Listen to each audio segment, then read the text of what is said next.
Now, my favorite phrase is that content is 80% of SEO.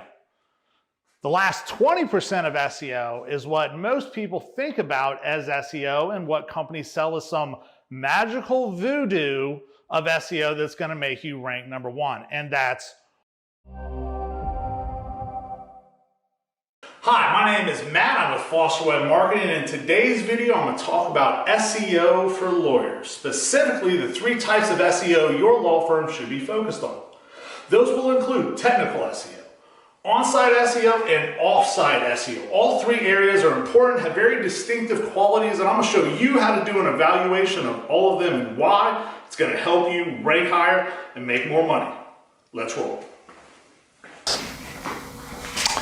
So let's talk about technical SEO. Now, your technical SEO is most affected by the equipment that you use to run your website. This includes the hosting, the code your website is made out of, any third-party tools that you're using, how fast it is, how secure it is. All these things are factored into your technical SEO. Now, just like in fitness, if you have a bigger budget, you can grow a little bit faster and save some time with better equipment. Now let me go ahead and show you a quick few tips on how you can do your own audit of technical SEO for your firm. So I'm about to show you three different tools that you can use to quickly do an audit of your technical SEO. And those are going to include Google PageSpeed Insights, Schema.org, and Screaming Frog. Now for Google PageSpeed Insights, the main thing that they're going to be measuring is Google's most recent algorithm update, and that is Google Web Core Vitals. So let me give a quick explanation on that, and then we'll look at the tools. Okay, so here we have the three things that Google is measuring when they talk about Google Web Core Vitals. This first part right here is largest contentful paint. What it's measuring is load performance. What that really means is how fast do the images, the videos, and the written content on the page load. Next is this first input delay, measures interactivity. What that means is how quickly can you start using the website? How quickly can you click on buttons or use other links? Then we have cumulative shift layout. This measures visual stability. Now we've all experienced this where you're on a page, you go to click on a button and then all of a sudden it shifts and maybe it sends you to an ad or you click on the link you were not intended to. So it's just measuring stability. All these are meant to give a decent idea of what the user experience for someone is going to be like. Now to measure this, we use PageSpeed Insights. And today we're going to be using our friend Ed Littlejohn's website. We have this big, beautiful website, tons of practice areas and content and offers, videos, very content heavy, informational driven website. Do a quick scan. Now mobile is going to be the most important. Google has gone to mobile first indexing, so how that performs will be a pretty powerful signal to Google on how you might be doing. So let's see how Ed looks. Oh, look at that, a 97. Now below you can get into all the reasons why you scored high and they'll actually tell you what you can adjust. Depending on the equipment that you have, will let you know how much control you have to actually influence those areas. The next part we're going to be looking at schema code. Schema code is universal language for different search engines. This usually sits on the back end. It's not something that most people see on a website, and we can see here that we have two different types of information. We have one that explains that he is a legal service, where the legal service is located, and then some information about his website. Now, schema code and exactly what they measure changes over time, so it's something you need to stay on top of. It is not a set it and forget it type of tool. Next, we have Screaming Frog. So Screaming Frog really just scrapes your entire website. And for technical SEO, I would do two things. One, you do a scan, come over here to this section, come down to the HTML, and you can get a quick look at your URLs. So you want to have short, concise URLs. If they're too long, it can cause some issues with indexing. So make sure you don't have too long of URLs, or there could be opportunities to go back and optimize old URLs. Also, make sure that it actually can be indexed I've seen people post things and just never set it to be indexed. The next tool I would use in Screaming Frog SEO will be an image checker. So you can actually look for the different sizes of image. We talked about page speed. Well, having images that are too large will slow down your page speed.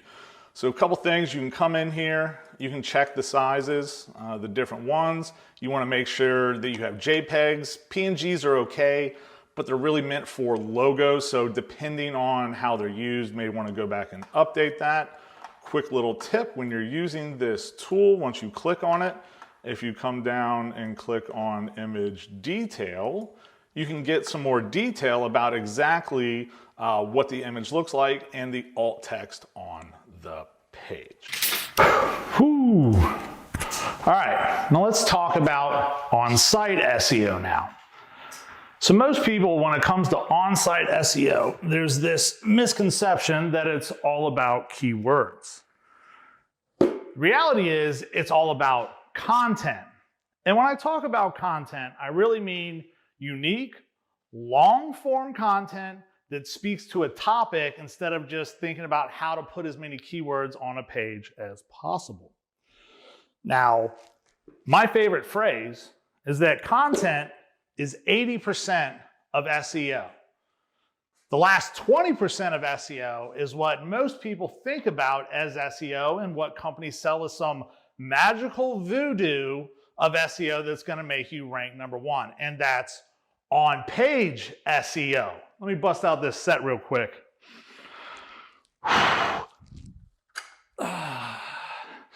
Now, for on-site SEO, we're really just talking about putting information in strategic areas so that the search engines can find it, whether it's a title tag, an alt tag, H2s, H1s, you name it. Why not go ahead and give you a quick demonstration of what exactly I mean by on-page SEO.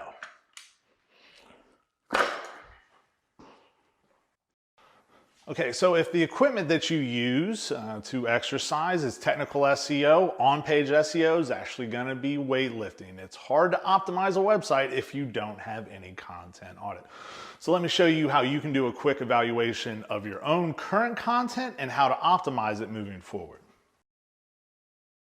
Okay, so for on-site optimization, we need to decide first what you want to be optimized for. Here, we're going to say brain injury attorney. You want to be found for brain injury attorney cases. Always look at the search results first. So you do a little search, look at the competition in your area, what relevant questions are people also asking, and then go look at the internal pages and decide what other information are relevant to users. So on this page, what we're going to look at first is your title tags. So this is a part of on-page optimization. Once you write a piece of content about brain injury, we're going to include a title and meta description right here. Now this is going to be the first piece of optimization, and you can see Google actually highlights within the meta description what they feel is relevant to the page. Now what that will actually look like on our cheat sheet here, and we give this to all of our coaching clients, is you pick the topic. You write a title tag and a meta description. Short thing about title tags, whatever keyword you want to rank for, push it to the furthest left of a page. But then, actually on the page, once we insert the content, we have to structure it a certain way using different headings. So an H1 header is going to be the first headline on a page. You'll have secondary headlines on a page as well. You want to add an image that's optimized. Link in the description below for a video I did all about on-page optimization for images. And then doing internal linking as well. So what does that actually look like in real life? Well, I told you 80% of SEO is the content. So this is what I would want to see before you even put it on the website.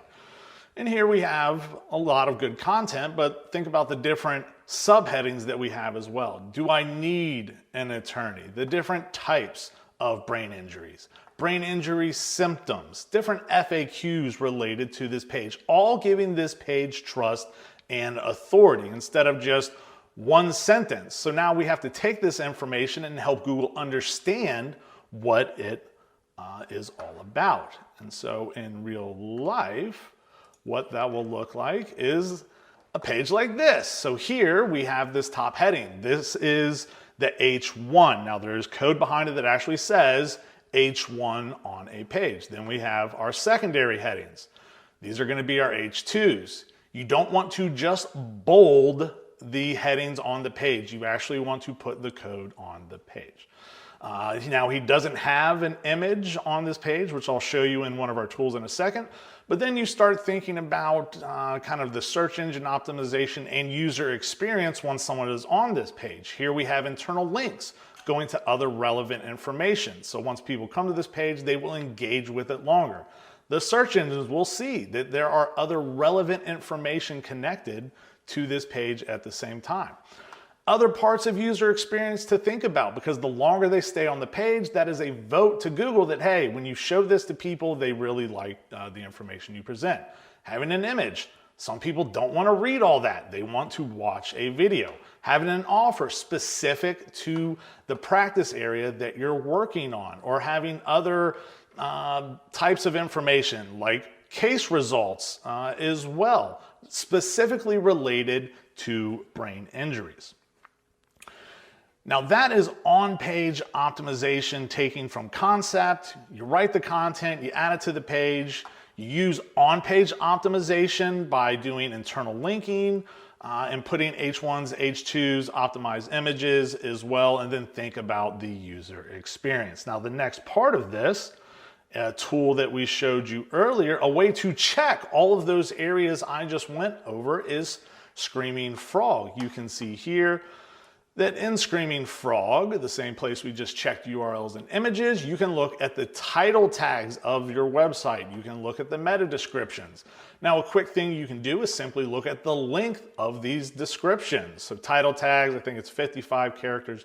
Meta descriptions, they don't want you going above 155. So you can see even on our friend Ed's website here, there's still opportunity to go back and clean up some old meta descriptions that were a little bigger.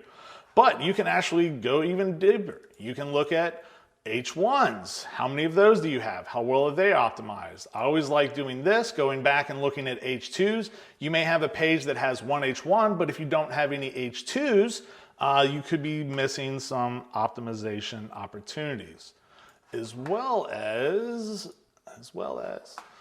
going back and looking at the word count. There it is. The word count on the page. So, with Google, they really don't like thin content. So I would go back and just simply check word count. Anything below 300 words on a page, go back. Is it relevant? Has anybody used it in the recent past?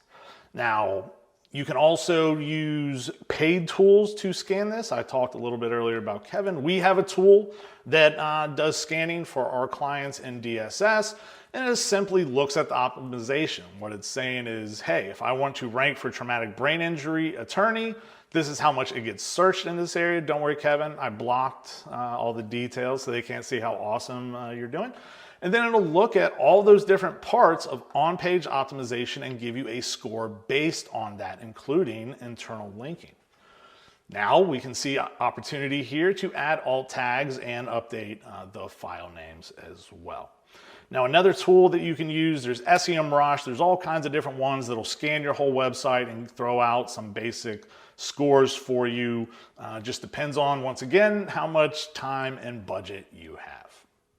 Okay, now that we've learned about technical SEO, we've talked about on-site SEO, including on-page SEO. Now it's time for the hard part. The diet of your SEO plan, offsite SEO.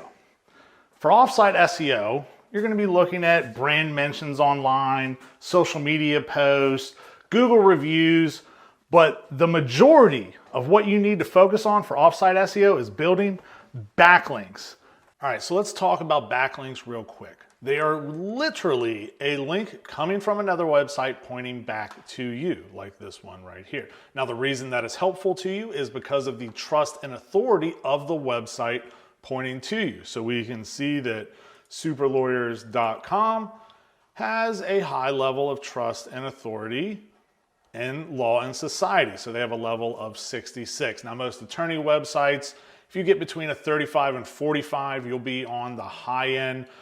Really high trust and authority. You're looking at CNN, government websites, maybe in the 70s all the way up to the 90s. Now, that is why we want to have links from highly trusted places pointing to your website so that the content you write about law and society is more relevant. Now, you can use these paid tools, but you can also look using Google Search Console, and it'll go ahead and show you what they have found of the different websites that are pointing to you, the pages that are pointing to you, and how they are pointing to you. Now, you definitely want to have a good mix of backlinks. You don't want to just have all authoritative ones or just real crappy. Let me show you what I mean by a good mix of backlinks. So now let's talk about how your diet is related to your backlinks. Okay, so let's talk about backlinks and how it's relevant to your diet. Here we have this delicious cheeseburger.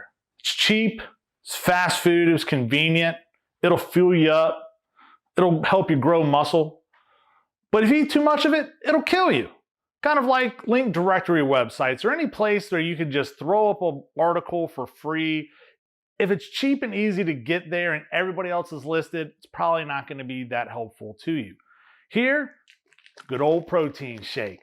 Now this is your attorney directory websites. This is your lawyers.com. This is Justia. It's filled with nutrients. It's specific. It gets the job done. This should be the bulk of your links if you don't currently have any. This is the first place you should go. Then we have a beautiful meal here. It's dense. It'll fill you up. It has tons of micronutrients, but it costs more. It takes longer to prepare. That's like a news site, a college, a government website, something that takes either a lot of knowledge or a lot of money to get those types of backlinks. Now, all of these links will fuel your website. A website with just content is not going to beat a website that has content and links. I describe it like you cannot outlift a bad diet, just as you cannot just have content without links. So if you would like a technical audit of your website's SEO by Foster Web Marketing, click on the link below, go to fosterwebmarketing.com, and please subscribe if you'd like more information about law firm marketing. Thank you.